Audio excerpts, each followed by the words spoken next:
seguimos en contexto. Ahora vamos a analizar los últimos sucesos de la guerra de Ucrania. Y para ello nos acompaña desde Varsovia Hugo Achá, politólogo y analista político. Hugo, gracias por acompañarnos. Es un verdadero placer, a sus órdenes. Muchas gracias. Bueno, una de las últimas noticias con relación a la guerra de Ucrania es la captura de 2 soldados de nacionalidad chino en el ejército ruso. No se trataría, pues, de soldados pertenecientes al Ejército Popular de Liberación, que es el ejército de la República Popular China, sino de 2 ciudadanos chinos enlistados en las fuerzas invasoras. Sin embargo, esto genera tensiones diplomáticas entre el gobierno de Volodymyr Zelensky y la República Popular China. Al respecto, Hugo, ¿cuál es la posición que tiene China con respecto a la guerra de Ucrania y qué tanto ha estado apoyando a Rusia, algo que es conocido? Bueno, yo creo que habría que dividir una respuesta a tu interrogante en 2, ¿no es cierto? Por un lado, oficialmente ambos países, Rusia como agresor, ¿no es cierto?, y Ucrania en la posición de sus fuerzas de defensa, aceptan voluntarios extranjeros. Esto no es un secreto. El problema se traslada sobre todo a la posición rusa porque un poco en sordina, un poco en un área gris, primero, si recuerdas, llegó el contingente que, de acuerdo a ciertos reportes, se estima en casi 3.000 combatientes de nacionalidad cubana. Cierto. Que en un primer momento el régimen de La Habana quiso pintar como voluntarios cuando la extensión de la operación fue demasiado evidente, cuando se desnudaron que habían operaciones complejas, no solo se facilitaba el flujo de estos, entre comillas, voluntarios, sino que militares profesionales cubanos, en el marco de un acuerdo firmado de manera también oficial, entrenaban a soldados rusos en Bielorrusia y a su vez eran entrenados y participaban en operaciones en el frente de batalla, terminaron siendo acusados de mercenariato. ¿Recuerdas eso? Lo conversamos en algún momento. En un segundo momento adquiere mayor resonancia la presencia también inicialmente negada de combatientes norcoreanos, que también en un primer momento se insinúa de que la voluntad internacionalista, la propaganda, los programas de Solovyov, de Skbayeva, te decían que había que comparar esto a las brigadas internacionales, a la lucha contra el fascismo, y después supimos que no era tal. Era un contingente efectivamente encuadrado dentro de las Fuerzas Armadas de la República de Corea del Norte y que habían ido, de acuerdo a los documentos que después se hicieron evidentes por la inteligencia ucraniana, a combatir en esa condición a el frente, sobre todo en la región de Kursk. La presencia de los 2 prisioneros, como dijera el presidente de Ucrania, el señor Volodymyr Zelensky, marca una situación preocupante. China no es un país en el cual cualquier ciudadano haga o deje de hacer lo que le place. Es muy peligroso para un ciudadano promedio verse enrolado como voluntario en un conflicto extranjero. El sistema de gobierno, el concepto político, el marco doctrinal, el marco jurídico, el control de las Fuerzas Armadas, me refiero a las Fuerzas Armadas de la República Popular de China, es demasiado rígido como para darle algún tipo de credibilidad a la espontaneidad de esta presencia. ¿Cuál es su marco? Resta por ser descubierto, ¿no es cierto? Y desde ese punto de vista, creo de que estamos en una etapa distinta del conflicto. La idea de que iba a haber un cese al fuego parece irse evaporando. Escasas horas atrás ha habido una reunión de ministros de defensa de todos los países de la eurozona y se ha hablado nuevamente de esta coalición para garantizarle a Ucrania una integridad territorial y una paz viable. Al mismo tiempo se habla de que el conjunto de las Fuerzas Armadas de la Federación Rusa han incrementado el tempo de operaciones, se están atacando ciudades ucranianas, se habla inclusive de un éxito de naturaleza táctica en la destrucción de una de las fábricas de municiones de Ucrania muy cerca a la frontera con Rusia, pero que te habla de que las fuerzas de la Federación Rusa ni mucho menos han cesado, interrumpido, disminuido el ritmo operacional.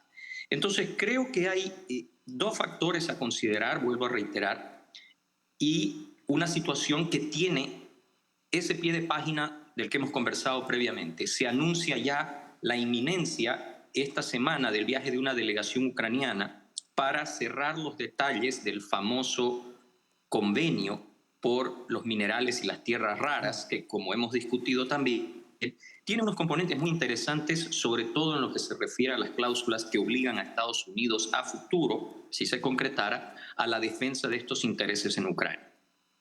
Ahora, mencionaste hace poco estos acuerdos a los que se llegó con la mediación de Estados Unidos. Un acuerdo de Estados Unidos con Ucrania y un acuerdo de Estados Unidos con Rusia, con respecto a, digamos, una tregua en infraestructura y en el Mar Negro. Al parecer ha quedado en nada esta tregua. ¿Podrías explicarnos en qué situación se encuentra este tema? Bueno, a ver,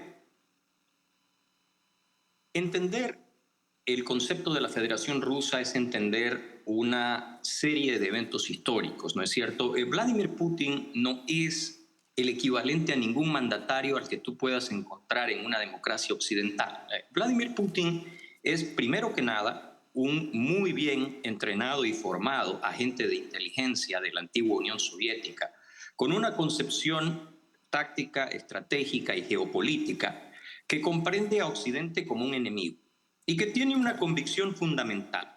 Está convencido del destino manifiesto de Rusia. Es más, discutimos aquí mismo contigo la profunda influencia que ciertas doctrinas de tinte profundamente ultranacionalista han tenido en la formación de su visión de Rusia como una potencia global.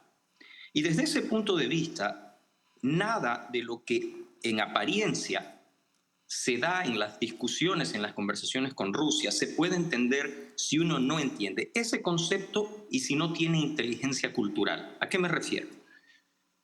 Hay una palabra a la que Reagan hacía referencia que es vranio. Para resumirla, yo te estoy mintiendo, tú sabes que te estoy mintiendo, tú vas a pretender que no sabes que yo sé que me estás mintiendo para que podamos llegar a algún tipo de acuerdo. Parece una cuestión absurda, pero te marca una forma de procedimiento que la concepción cultural acepta en lo que hoy día es la Federación Rusa.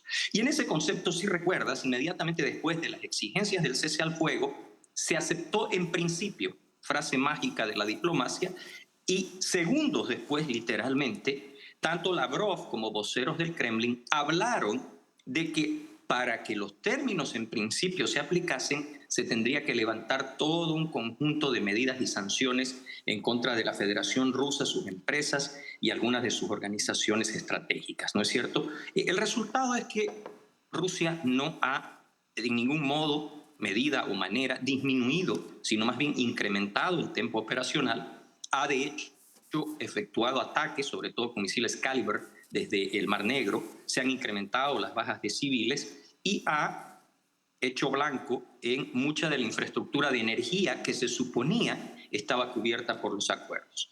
Creo que eso te demuestra una situación que también desnuda otro aspecto que también hemos conversado. Putin no está en una condición política favorable para un cese al fuego sin tener algo que mostrar de manera evidente e innegable, incontrastable a su base de apoyo, no solo la popular, sino la de la oligarquía rusa, que es su verdadero sustento. Porque ni Ucrania va a abandonar la eurozona, creo que ya eso es, me atrevería a decirte una cosa juzgada, es más, me atrevería a decirte de que en función de lo que veo, se tardará muchísimo para reparar la interrelación entre Ucrania y Rusia desde el punto de vista del tejido social. No se ha alejado a la OTAN de las fronteras de la Federación Rusa. Finlandia y Suecia están ahí para probarlo. Y finalmente no se recuperó ningún tipo de control o se acercó nuevamente al Estado ucraniano a la esfera de influencia rusa. Por el contrario, cuando uno ve las pocas mediciones, porque una de las exigencias de Estados Unidos fue la posibilidad de elecciones, sí, las posiciones más nacionalistas parecen ser las más favorecidas por el sentimiento popular ucraniano. Viendo toda esta situación, viendo los conceptos que se han vertido en esta reunión que culminó pocas horas atrás entre los ministros de defensa, me queda claro de que Ucrania está decididamente encaminada a incorporarse a la eurozona. Quedará por verse cómo este despliegue, posible despliegue de fuerzas militares, en cierta medida es un reemplazo para la membresía en la OTAN, cosa que yo no descartaría de manera definitiva a futuro, y que pone a Vladimir Putin en una posición difícil para venderle cualquier tipo de cese de hostilidades sin algún tipo de contenido que pueda permitirle clamar victoria. Ahora, Hugo, como bien señalas, pues, de alguna manera, bueno, evidentemente no son sinceras las intenciones de Rusia de negociar una paz. Lo que ellos en verdad buscan es que se negocie la paz, pero para lograr una rendición incondicional de Ucrania. Eso es lo que estarían buscando, por presión diplomática, pero en un contexto en el que el país agredido sigue manteniéndose firme a pesar del progresivo avance de los rusos en los territorios que ya tienen conquistados. Ahora, en este contexto, los ucranianos han perdido posiciones en Kursk, pero no se han retirado por completo de allí, y Zelensky ha anunciado la presencia de tropas ucranianas en la zona rusa de Belgorod. ¿Qué impacto tiene este nuevo escenario? ¿Es relevante para efectos de esta guerra o es algo menor? A ver, desde un punto de vista puramente estratégico, se puede ver como operaciones menores. Desde un punto de vista del impacto en la opinión pública rusa, hay intercepciones que las puedes encontrar en muchos de los canales de Telegram y algunos canales abiertos de YouTube, lo que la población civil empieza a discutir ante lo que fue la operación de Kursk y ahora la nueva incursión en Belgorod. Hay que recordar que desde la Segunda Guerra Mundial, Rusia no tenía tropas extranjeras en su territorio. Y desde ese punto de vista, si estás en una posición de fuerza, si como la propaganda dice, y te vuelvo a repetir, solamente tienes que mirar los programas 60 Minutos, al señor Solovyov, a la señora Skabayeva, te anuncian una victoria inminente. La victoria es inminente, el derrumbe del régimen nazi y fascista de Kiev es inminente. El avance de nuestras victoriosas fuerzas, ese avance se mide literalmente en unos pocos kilómetros cuadrados al día, pagado, pero con un costo en sangre horroroso. Se hablan de más de 800.000 bajas en promedio, de acuerdo a las distintas estimativas. Una degradación de capacidades en blindados. Tanques antiguos. Hoy, los tanques que se están desplegando son T-62, T-55. Estamos en una situación irónica. De hecho, hay que entender muchas cosas. El testimonio del jefe de Estado Mayor Conjunto de los Estados Unidos alertó sobre dos situaciones. Una, el ejército ruso se ha incrementado en número de efectivos, ha disminuido la calidad de medios, pero también ha producido un cuadro de veteranos siempre importante en función de un posible futuro conflicto. Ahora, en costos, en el trade-off, ¿qué puede decirle Vladimir Putin a los ciudadanos de la Federación Rusa y a la oligarquía que se ganó con esto? El granero de la Unión Soviética, como se conocía a Ucrania después de su ocupación por parte de Stalin, será integrado al mercado global como un estado dentro de la eurozona, de hecho el más grande. Muy posiblemente en función de una defensa conjunta permanezca con el ejército de mayor envergadura, con el mejor equipamiento y con una experiencia en el terreno que, la prueba está a la vista, consiguió contener a la segunda mayor potencia en términos convencionales, de acuerdo a las estimativas militares formales que se hacían antes de la guerra. Entonces, creo de que es una situación complicada. Creo de nuevo de que Zelensky ha entendido mejor la coyuntura y cada vez habla de que él quiere la paz, pero que hay que convencer a Rusia, de que nadie está a favor de la continuación de la matanza, pero hay que convencer a Rusia. Y del otro lado, Vladimir Putin claramente no tiene, como dijera en su momento el presidente de los Estados Unidos, ni mucho menos todas las cartas en la mano. Y yo creo que es sintomático muchas de las cosas que se empiezan a manifestar. Una de ellas, vuelvo a insistir, espero para ver cómo se va a explicar la presencia de estos ciudadanos chinos en la zona de operaciones. Habrá que ver si fueron parte de una misión de observación, si son voluntarios, si son el prolegómeno de una mayor participación, porque me quedé sin contestarte una pregunta. Sin China hoy día Rusia estaría fuera de la guerra.